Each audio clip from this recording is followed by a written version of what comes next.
Hello there, welcome back to Woodworker Express. Today we're going to be talking about the front locking devices for the PRO600 drawer slides. So when you're ordering the PRO600 front locking devices, you're going to have two options to choose from. You're going to have the 2D model and you're going to have the 3D model. Now both of these options are sold separately. You're going to have to buy a left and then you have to buy a right. Now the 2D model has two sets of adjustments. It can move a drawer front up and down, and it can also move the drawer front left and right. Now the 3D locking device has, yep, you guessed it, one extra adjustment, making it 3. So not only can we go left and right, up and down, we also now have adjustment of in and out, which makes this the perfect front locking device for inset cabinetry, and quite possibly my favorite of the two options.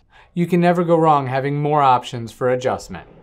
Now you can attach these to the drawer box in two different ways. One way, such as this, using the screw holes that you see at the top, or the conventional way as you see here, going into the meat of the cabinet drawer box. Well, thank you very much for watching. I hope this video was informative, and if you have not yet already seen the PRO600 video, be sure to check that one out, and it tells you about the drawer slide. See ya!